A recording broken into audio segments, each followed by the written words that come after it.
Good afternoon, everyone, and really happy to see all of you, even though we can't really see you because the lights are in our faces. I'm Laura Pan, and I'm a professor at Bocconi. I teach emerging technologies with a specialization in Web3 and blockchain. So today, I'm really, really happy, actually, to see that we're on a full female panel. This is super rare in the world of Web3, so thank you to the guys at ETHMilan to do this, because this is a proud moment. So actually, to begin, I've already introduced myself, but we really don't know any of our speakers. So if you would like, starting with Maria, do you want to introduce firstly yourself, what you do, and also a little bit about the company that you represent? Yeah. So I'm very pleased to meet you girls here on the stage, and to be here because Italy is my country, and I always love when these events take place. I also am very pleased to see you here because I study at Bocconi, and back in time this was not existing even. So yeah. So I'm Maria. I work in the DeFi. I have started my career in the DeFi marketing in 2018. So 6 years ago, which seems 35. But I started basically as the solo person in a super small company, which was Aave. And back in time was called Eatland, so not even the Aave that we know now. Then I moved to MakerDAO, and then now I'm the VP of strategy at Hype Partners, which is an agency, because this year I was a bit in a burnout with DeFi, I would say. So I decided to move and to move in a even probably worse landscape, but agency allowed me to look at different like topics and look after different projects that are not DeFi related only. Yeah. Great, thank you. Buse, is this how I pronounce your name? Buse, yes. Buse, okay. Thank you all for being here. I'm Buse. I'm come from Turkey, Istanbul, maybe you know. And I'm working as a social media marketing specialist right now, but I just graduated from university this year, and my whole university years and university life focused on blockchain and Web3 ecosystem. I've been working multiple roles, and the much of related about marketing and growth, and I always been player active role in university blockchain clubs or local blockchain communities, and now I'm just try to affect the people in Turkey. They will come into Web3 ecosystem. At BiLira, we connect the traditional finance with Web3 world. We have stablecoin backed by Turkish liras. It helpful for to like a gate to DeFi ecosystem, and that's it, I think. Thank you. I'm very exciting, and it's my first English speech, so I'm sorry. You're amazing. Thank you. And Keisha, right? Hi, my name is Keisha. I'm the founder of the Beranames. I want to start with, I'm super honored to be here with all of these intelligent women. Super exciting. I believe that like the ethos of crypto is to democratize access to finance and disrupt the status quo. So my goal with the Baddies is to kind of make crypto something more tangible for women, to give them a space to express themselves in whatever way that is, and to use, you know, cute clothing and a bunch of other kind of tactics to bridge the gap between the mainstream and crypto through empowering, educating, and helping make this space seem less overwhelming and to kind of normalize those stupid questions and provide support where we can. Great. Actually, one of my very first questions kind of ties into what you've talked about. So when we talk about Web3 marketing, one of the biggest challenges that we often discuss is onboarding, right? So firstly, Web3 is a very, very complex topic in itself. And from my experience, teaching it, talking to people, we always say that we're in an echo chamber because the people who know, and the people who don't find it really difficult to know. So onboarding has always been the huge challenge for companies. So maybe we start with Keisha. You said that you love to use like cute things and clothing to kind of get people into the Web3 world. Can you give us exact examples and how has that fared for you so far? Yeah, absolutely. I think that we all spend so much time in this space. It's a very fast-paced space. We spend, and maybe I'm speaking for myself, I spend 90% of this space, whether I was working in it, investing in it, whatever, and it can feel a little bit isolating, I feel like. And so kind of where we started was, so obviously Beranames is building on Berachain, right? So we kind of targeting the Berachain community is thinking of all the men that are either in this ecosystem or building in this ecosystem that spend all their time here is, wouldn't it be nice to be able to share a little bit of your life that you spend 90% of your time with your wife, your girlfriend, your daughter, your sisters, the women that are in your life, and being able to share even that small part, I think it makes people feel closer and a little bit more connected. So what we've done is, so far, we've been hosting events for women, but we really started with cute merch. So we created clothing that that I thought I would wear or my friends would wear, regardless of whether we knew what Berachain was, regardless if we knew anything about crypto, and kind of how we've marketed and designed everything that we've done is, would an average woman on the street who knows nothing about crypto want to wear this, or would they think this is cute?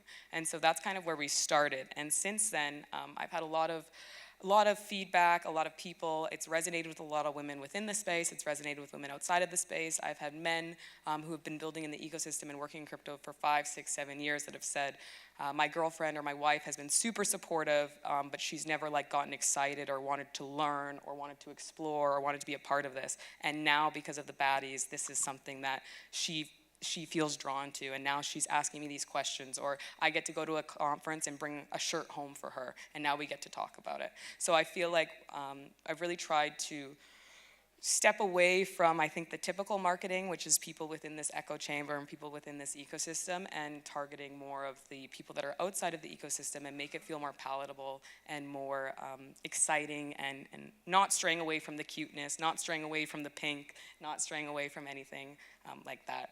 So I think it's working. No, I think this is really interesting because I know for a long time while I was in the space, there's barely any women, firstly, and the only reason why people would have accepted me was because technically I was sound, and it's just such a challenge. So let's move. Maybe Maria, you have something to add. Yeah. So as I mentioned before, I have always been involved in the DeFi space, which is probably one of the most complex, right, to understand and explain.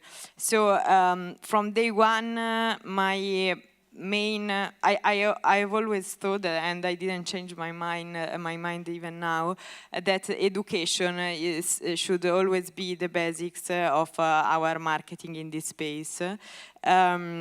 So while you attract users, it's not just a matter of, oh wow, but it's also, and then what? Explain me how does it work in ELI 5 terms.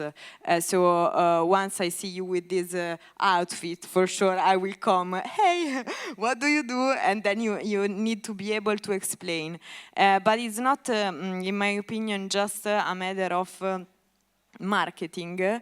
It's a shared effort between marketing, product, and like UI is a very, very, very important weapon in onboarding. So when I attract my I can, as a marketer, bring clicks, okay, to my project, but then the website need to be well done to be understandable for the mass market if we want to attract the mass market.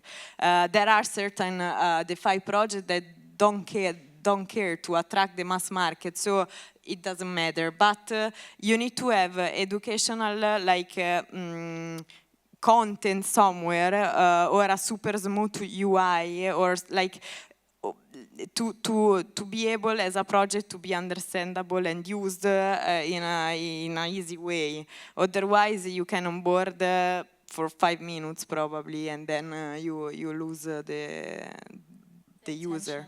Yeah, and also like projects like Keisha's, what Keisha is doing, or Shifai, or also like not to mention always women, but I don't know, DeFi Africa is another project. These kind of projects that really are focused just on education are key in our space. Thank you. And Buse, for you, I think that working with BiLira, one of the goals was really to kind of get regular people to know about DeFi and know about crypto. So maybe you can share from your perspective how onboarding looks like for you.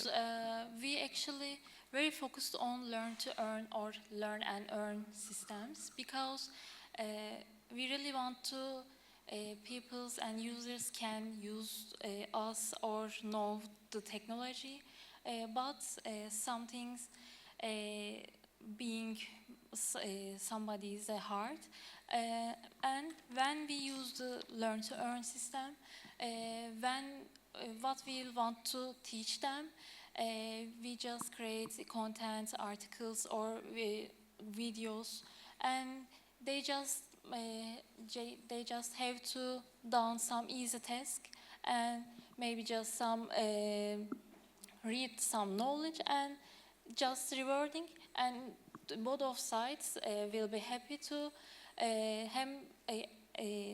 at the same time our companies has earn users, and users can know something's very enjoyable way, I think.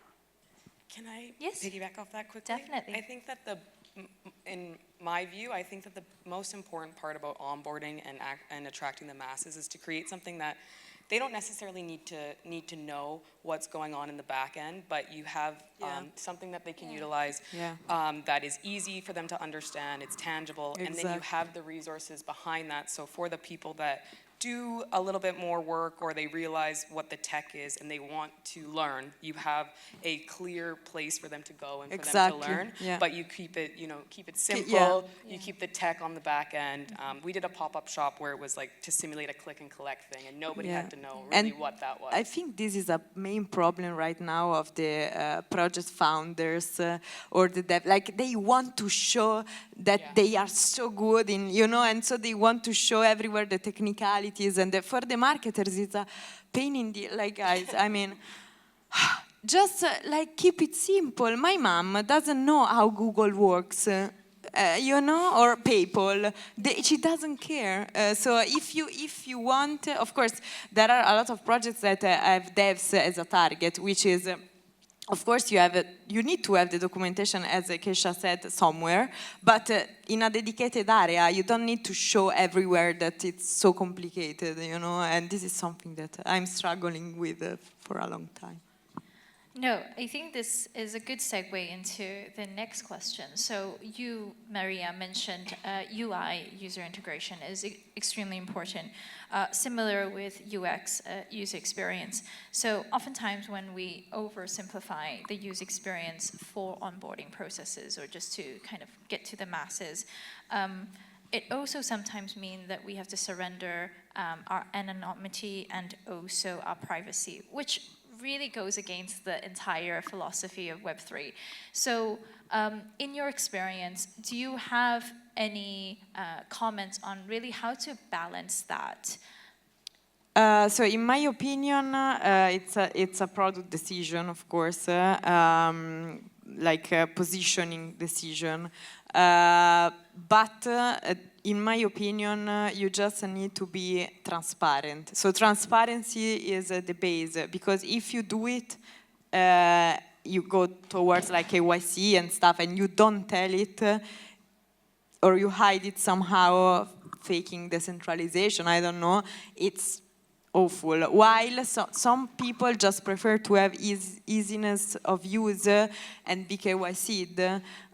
Some people even prefer to use projects like Mama, for example. She would trust more when they ask for your data, you know, because she associates. This is something that a lot of people outside the crypto do, associating the anonymity to something illegal, you know, I don't know, weapon traders, I don't know. But I think that you need to take this decision, and as a marketer, be very transparent in the like UI and in the comms. In the UI, you need to show, here we are asking you this information because blah, blah, blah. And in the comms, when you launch a new feature, you need to tell everything, also the bad, you know. So just to kind of build a little bit more context on it, I don't know if you're well aware, but many big brands kind of launched Web3 products and services. One notable example is Louis Vuitton a few years LVMH, ago. They launched an NFT project. And in fact, one of the ways to pay for the NFT, because they knew that a lot of their customers probably didn't own a wallet firstly, they didn't really understand the technology. And so you could actually pay with your credit card. And that kind of goes against the concept. It's not true. Web3. I think it's a way to onboard. Like we go back there, you know, like we need to buy these people somehow and then bring them smoothly in the you know, crypto wallets. But initially you need to, the fact that PayPal integrate or Revolut integrated the crypto, for me was, I would never buy crypto there, but I'm happy because it makes it more mass market thing, and so we are going into the right direction. So I'm not against this kind of fake thing, you know. And I think too, it's kind of that element of choice, right? Is for the people that want to pay with credit card or they want to do this, that's their choice. Maybe, and I can't even say that word for some reason right now, but maybe privacy and anonymity is not what they care about. But we should, with crypto and with Web3, the whole ethos is letting people have that choice and letting people choose how they want to interact with these systems. And so I think having those credit cards or having these ways that people can onboard, there's even wallets now where you can purchase an NFT or you can purchase some crypto suite product and you set up via an email. And it sets you up with a crypto wallet, and then you can purchase the crypto immediately into the wallet with a credit card, but it's not, and then you use the crypto to pay for it, right? So it still does that crypto payment process part, but you are able to easily onboard and jump on with able to buy the crypto and participate in that sale or whatever it is that they're using. So we just had Britalian that just joined us because she was a little bit late. Hi, everyone. So we'll just do a short transition. If you would like to give us a quick introduction of yourself in 2 minutes, and then we'll continue with the questions. Of course, thank you so much for having me, and apologies for the tardiness. I am Britalian, or Elsie Stroud. I work at Cogito Finance, which is part of the Singularity Net ecosystem, and I take care of marketing over there. Okay, so maybe the question, I can reframe it a little bit towards you, working in DeFi. I think this is probably very different from, I guess, the masses who go for NFTs, in the sense where DeFi usually, anonymity is also a really, really big thing. Do you find that increasing the user experience with the trade-off of their anonymity is a problem towards your type of clientele, and how would you do it? How would you do marketing towards a different type of audience that are probably not as familiar with DeFi? So I come from a company that is fully regulated and compliant. Therefore, everyone has to go through KYC in order to actually utilize our platform and invest in our products. So there still is an element, of course, of what we have known so far in Web2. There isn't that much anonymity, of course, as you go through KYC. There's definitely a paradigm shift within Web3 when you try and take into account how people can interact with DeFi through simply a wallet. And in DeFi, if you're not going through KYC, there are certain limitations as well. So it really depends what your market segment is, I'd say, and also your target market in general. Either you try and teach your users exactly what DeFi is and how it happens and how anonymity can help them in certain cases, or you try and teach them how KYC is actually necessary in order to use certain products. So I'd say trying to instruct your users as to the different types of interactions that they can have with your platform. Thank you. Buse, do you have anything to add with regards to probably whether or not you guys also have a regulation to do KYC in Turkey as well? Because I know that it's different in every single country. Nowadays, we working on legal things, and at BiLira, we users had to confirm their KYC because of the legal terms. In my opinion, it's very complicated for our ideas or this technology, but in the governance, and if you want to be a corporate startup, we just do the rules. Great, thank you. So obviously the Web3 hype has really kind of died down over the last few months. It was still relatively strong last year. But when we kind of talk about Web3, we cannot not talk about community building. But the common discussion these days is that so many Web3 projects have been discovered as scams or kind of utilizing the community to kind of extract a lot out of the community with the idea of selling the value of a community. So what do you think are the key aspects around community building that companies should focus on, or what your company would be focusing on? Maybe Keisha, you want to start? Yeah, sure.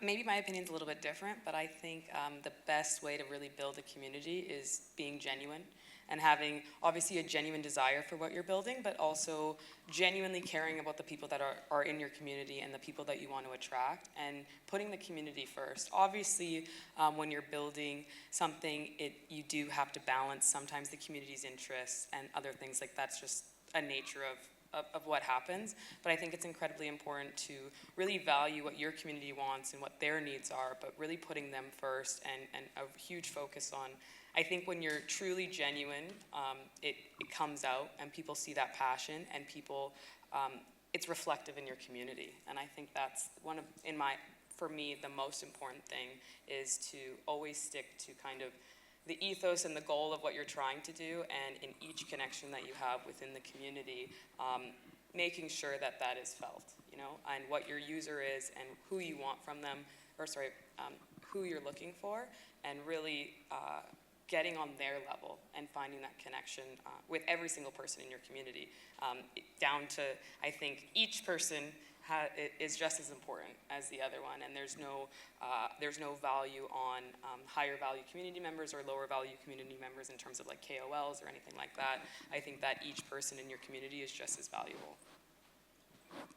So maybe Britalian, you want to kind of explain how maybe community building in the DeFi space works on your end, and then we have a few other panelists who are from the DeFi space, and then they'll kind of add on to that. Of course. So, as mentioned, we are fully regulated and compliant, meaning that what we do takes so much longer than those who are not. And therefore, something that is very important for us is to actually manage expectations of our community in terms of timeline. Because in Web3, we're very accustomed to things happening immediately, you know? And people actually expect things to happen at a certain speed. This doesn't always go hand in hand with what you're building. So being very transparent and setting realistic expectations out of your community definitely helps with building the rapport with them, and also to really build, trust within the community towards your brand as well. Because if you're telling them exactly what they can expect out of you, they will definitely understand exactly what the timeline would be, and there, wouldn't be any thoughts of rug pulling or any sort of other potential scams. So that is my take on it. Thank you. Maria? So I think that the community is the root of our marketing in Web3, because we are still in the stage fairly new, let's say, and I think that word of mouth is the main marketing weapon that we can have, and so having well-treated and valuable community is key. So some marketing tactics that aim to enlarge the community from one day to another, which is completely wrong in my opinion, because the community needs to be built slowly.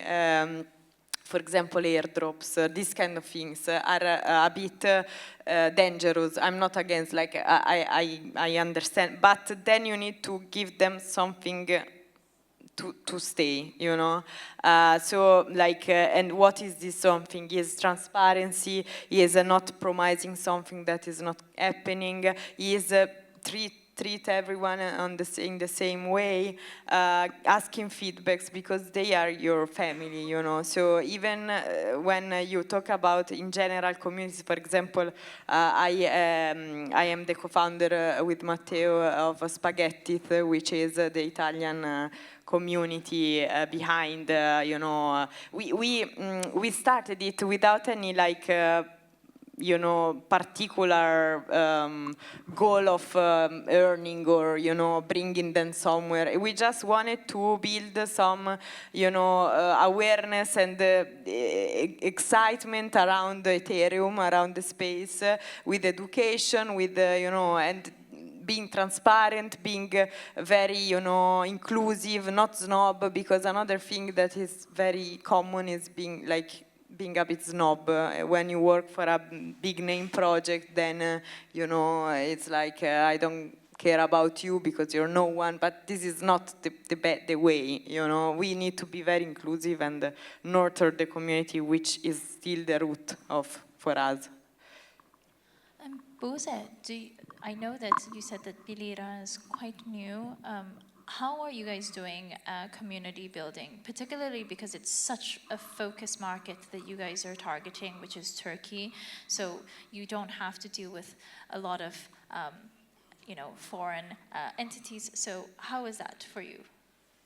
Especially BiLira creates some products, and it's just like a MetaMask collaboration to Turkish people, to their monies to get from like a gate to digital money.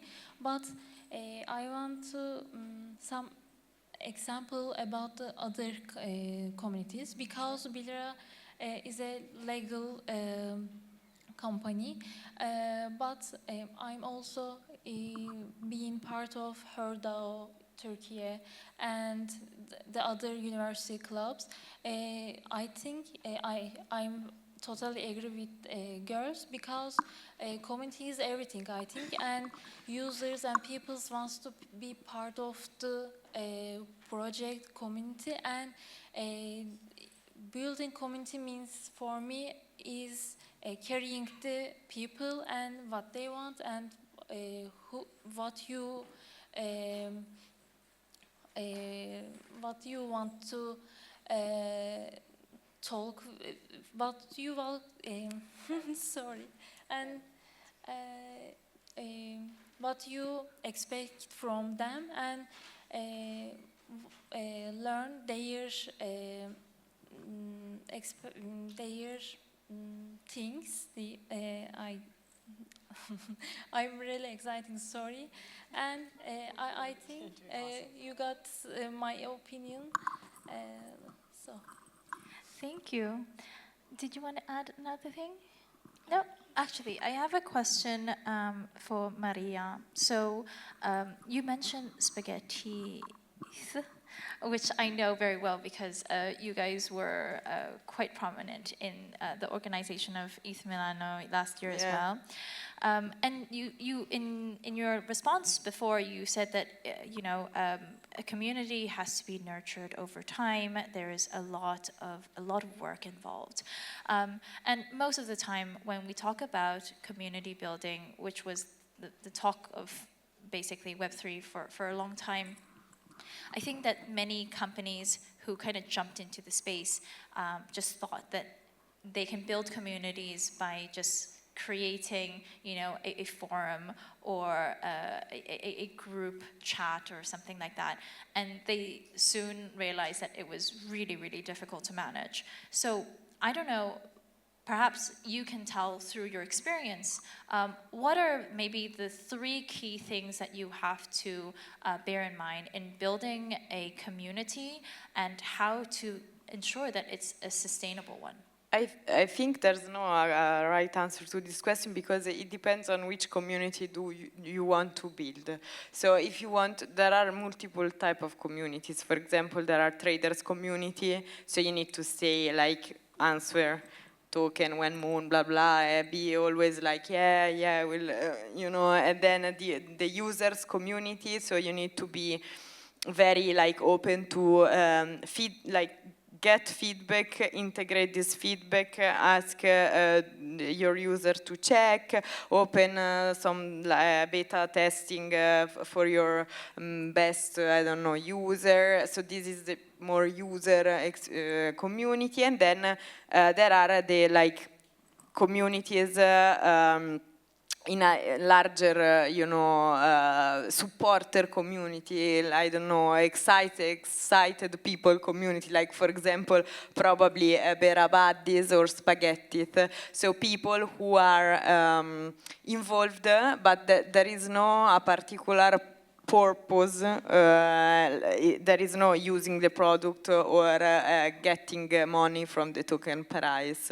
It's just I want to be part of this because I'm excited about what? In our case, Spaghetti, it is about Ethereum in Italy, multiple things, because we have multiple activities in place. So my answer to this question is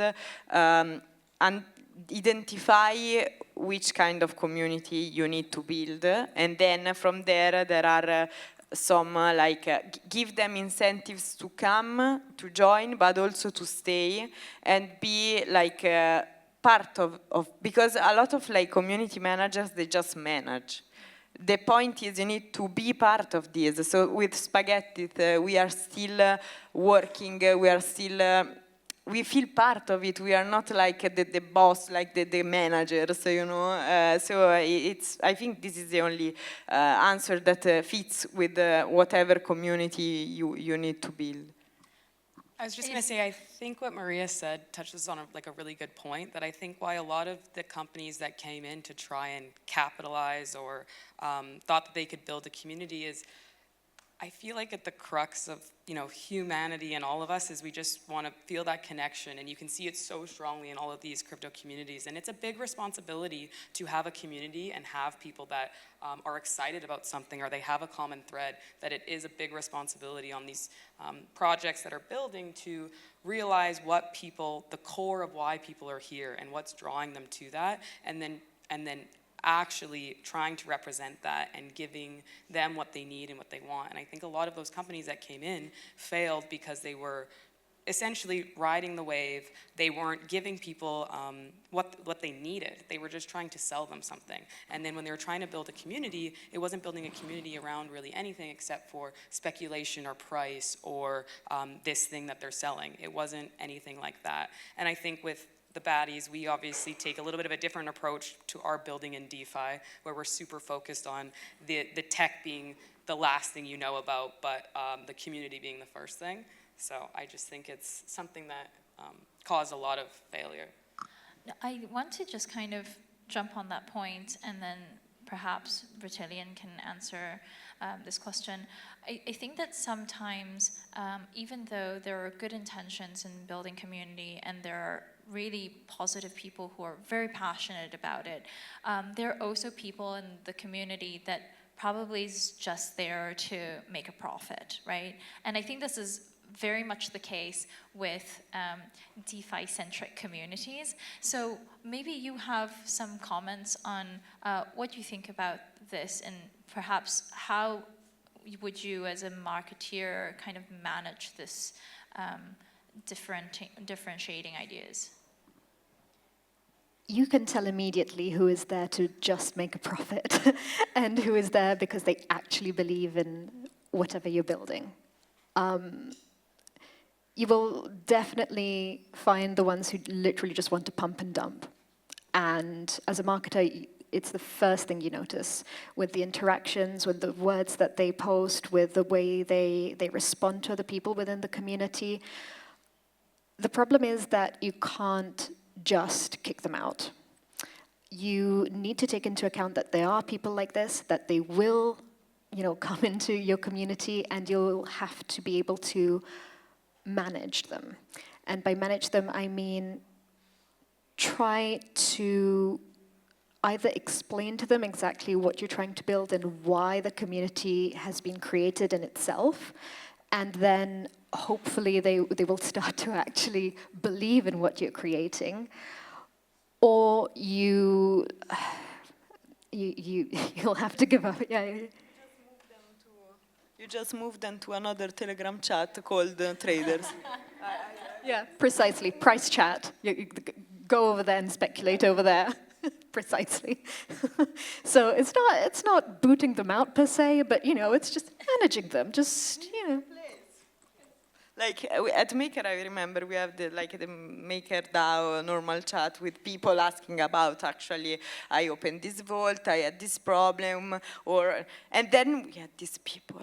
So basically what we did, we created this chat called either price or something, Maker price, something like that. And we invited every person who talked about the price in this chat without any community manager. So they manage themselves. I mean, what should I say? Like, why should I pay a community manager to tell you what? When Moon, I don't know. Like, so they were very happy with each other to talk about price. I think that's I think speculators and people that are here to make a profit, they all have a place in the community, right? And so trying to find where they fit in and how to find a place where you can give them what they need within your community without that is perfect. I think that's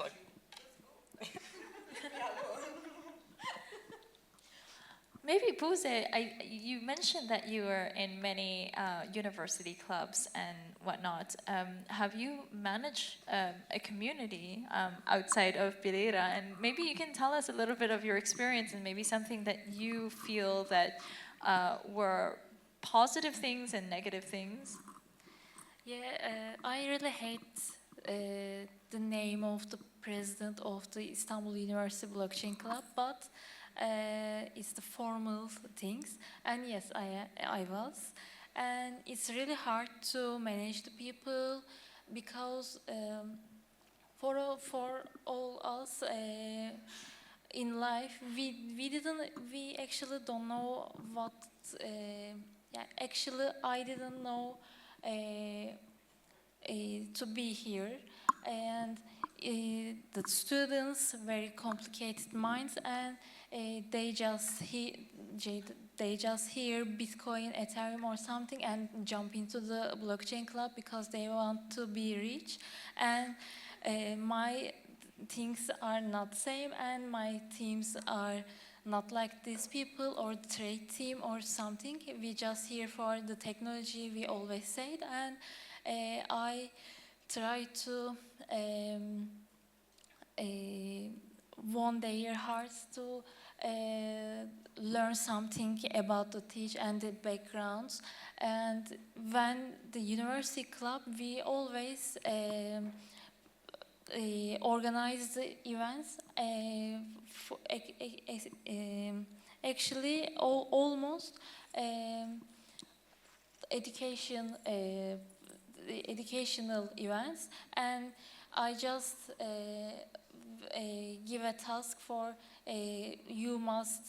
the members must to be join the education event, and they will be come our team, and we already and finally create some projects or something, and we always want to go hackathon or something, and clubs very helpful to comes to global events, hackathons, and meet the other communities and meet the other countries and universities what they do, but it's still very hard to manage the community if they are just university student and they didn't have enough information about the blockchain or something, but they really certain to be want to be rich and zero knowledge, it's gonna be hard. Thank you. So I'll move on to kind of almost the last question because we have around 12 minutes left. So I know that firstly in the crypto space specifically, particularly the crypto bros, they tend to love these type of crypto influencers, right? I know that there are many, many meme coins that are backed by influencers. I guess in a way this falls under Web3 marketing. So maybe firstly tell me, what are your opinions on crypto influencers, and do you see them as an important role in Web3 marketing? We'll start with you, Britalian. Well, yes. So my position on KOLs is that, yeah, they're called KOLs, they're not influencers. You know, they have their own, you know, yes, yeah. But they can be a very useful tool in your Web3 marketing arsenal. However, I do not see them as a long-term tactic. I think they're very good in very short spurts, but they're not something that you would be able to maintain in the long term. I think that they're more short term, for sure. Great. Maria, what about you? So the KOLs, because they rebranded in KOLs. So I think that I agree with Britalian. Short term, sometimes even not. Like the ROI that I saw from influencers are very low in general. I agree that for like launches, new features released, etc., they could be good. However, I again, want to make a big differentiation between who are really key opinion leaders and who are just chillers.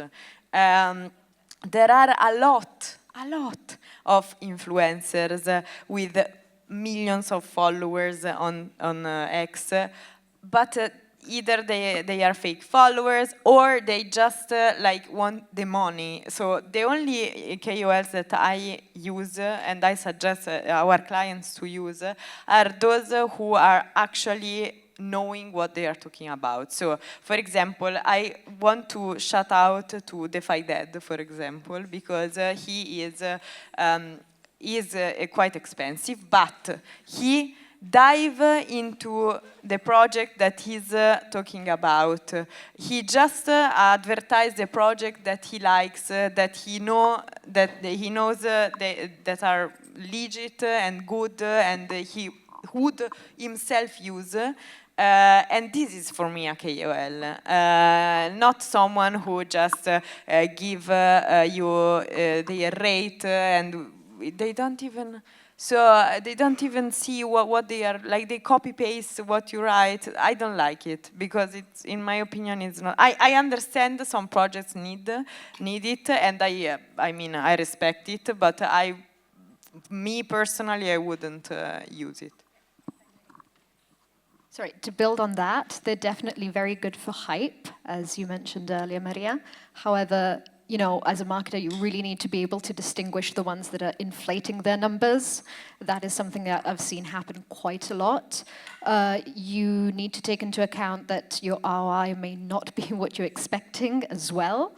So there's a bit of trial and error, but you need to do your due diligence as well on the KOLs and fully understand who they are, what they stand for, if they go hand in hand with, you know, the ethos of your own project, and, you know, take all of that into account as you're creating your marketing strategy. And once again, as Maria also mentioned, some of them will be very transparent in telling you these are the projects that I believe in. And once again, we're talking about trust. So those who follow KOLs that truly only talk about projects that they believe in, trust them. And trust is a very, very, very big part of a lot of the marketing strategies that you can come up with. Thank you. Buse, would you like to share something? I totally agree with the girls because and they said all things.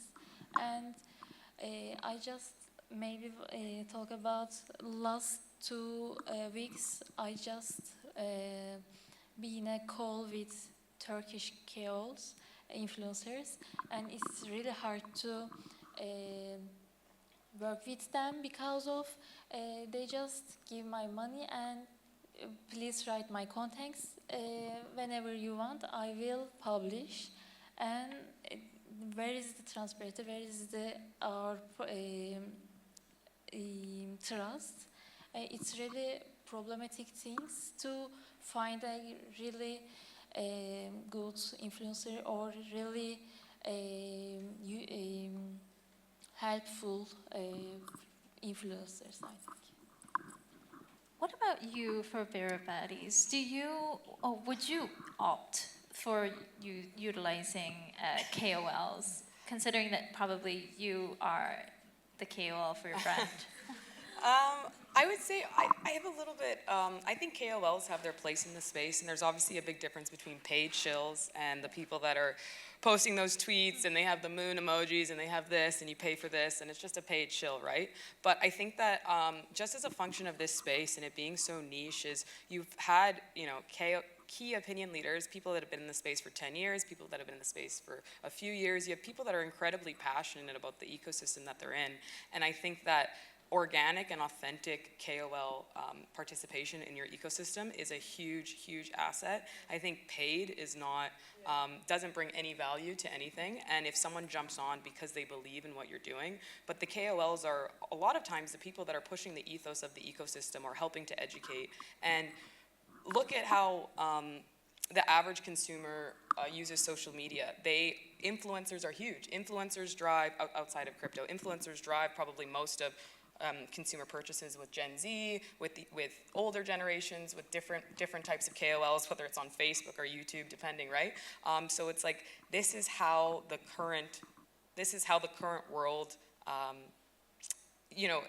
habits and things that they do is based off of. So obviously there is a place for KOLs, and there's a lot of them that are educating, but I do think this falls into that self-governance of this decentralized ecosystem, and this new status quo that we're trying to build people put a lot of people on pedestals, and not in a cancel culture type of way, but you have people that are spreading the good word and educating, and that's how so many people are learning about crypto and coming into it. And maybe you don't necessarily agree with the way their YouTube videos are, or you think it's flashy, but if they're, accurately representing what they're trying to talk about, and they're actually providing value and educating these people, then this is a great entry point for them. But the biggest thing is on the fact that so many people have ill intentions, they're incentivized for different reasons, they're bringing scammers, they're scamming people, they're using that. So I really think it's on the self-governance aspect of this decentralized society that we're trying to work towards. So I think that KOLs are important, but I think it's going to change the current landscape of how their power, not power, but how we interact and how we utilize them, I think is definitely going through a shift, because for so long, the crypto ecosystem is so much bigger than crypto Twitter, right? If you don't want to use KOLs, there's another, it's not just on Twitter, right? There's so many other faucets, and like what she's doing in Turkey and what people are doing across this ecosystem is vast, and crypto Twitter and KOLs are such a small niche part of it. Maria, do you have something to add? No, I completely agree. I think that, also the incentive that you can choose for this KOL to support you make a lot of difference, because if they want fiat, is already a bad sign, as Kesha said, the incentive to be excited and promote your project can be multiple. It doesn't have to be money, and these that she mentions are the true KOLs, in my opinion. Because which is not the same as influencers, in my opinion. Thank you. So we have 4 minutes. Closing statements, okay? So I will start from Keisha. So one of the things that you kind of talked about was how the message has to be genuine, and sometimes KOL doesn't have to be paid, right? And so in the Web2 space, this is where they like to talk about, in marketing terms, user-generated content. And I think user-generated content has been around forever, but it's just like this new marketing tool that they're using in Web2. So if we're talking about Web2 versus Web3, perhaps you can kind of talk about or propose something that you feel that something that's currently missing in Web3, but you can actually take from examples of Web2 and migrate it over. What would that be? So I think exactly what you said with user-generated content actually is because you can see in Web 2 there is this shift between people, companies and brands paying influencers who then make this post, and then they post about it, one post, they paid $1 million, and then there's no conversion, they don't actually care about the product, and it's whatever. And then you have these brands in Web 2 that are now shifting the focus to, what about this small influencer that has maybe 1,000 followers? What if we utilize them, because the conversion rate of those 1,000 followers is a lot higher than somebody with 1 million who's just posting about it just to post about it because you got paid. So I think, and I think kind of with what the Bear Baddies is, we haven't had any paid, we haven't paid anybody, but we haven't had any paid KOLs, and everything that we've had mentioned about us has been completely organic and completely authentic. And our merch is something that is very scarce, and I prioritize giving it to women that I meet or women that come to these events, and not trying to get it into the hands of KOLs.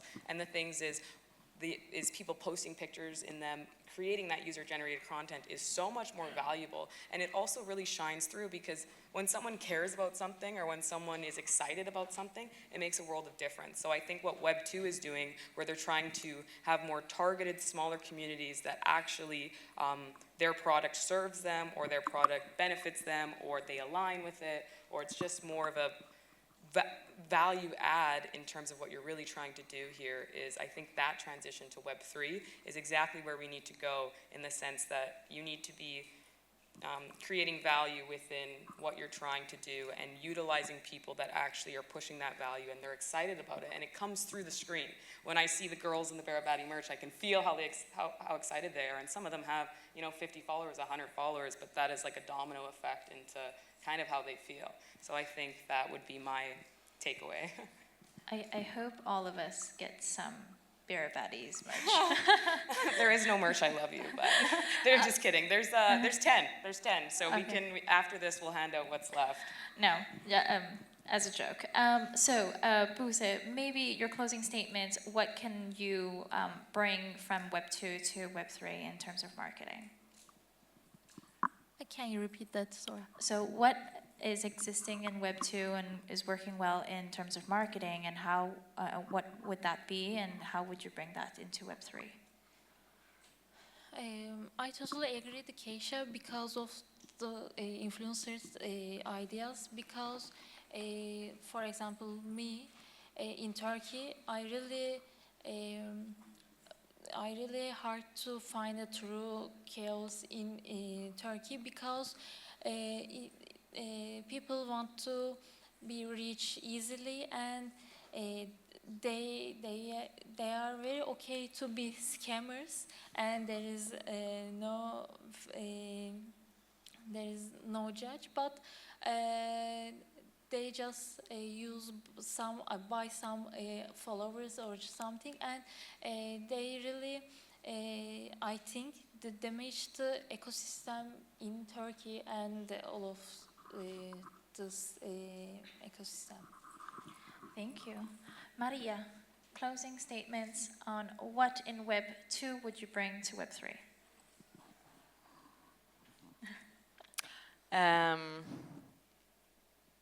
UI, because we are still very, far away. Thank you. Hot take, I wouldn't bring anything from Web 2 into Web 3, quite frankly. I am very comfortable with the fact that Web 3 marketing is so different from Web 2. I believe that exploring new ways of interacting online is not a bad thing. I think we can learn so much more by exploring and experimenting with new things, new tools, new ways of communicating. So I wouldn't bring anything specific from Web 2 into Web 3 for the moment. Probably, yes, that's great. I think that we have heard a lot of very interesting takes from our esteemed panelists. Again, very, very proud to be in this panel with all women. And thank you so much for your intellectual feedbacks. We have run out of time, and we're going to close off here. Thank you so much. Thank you.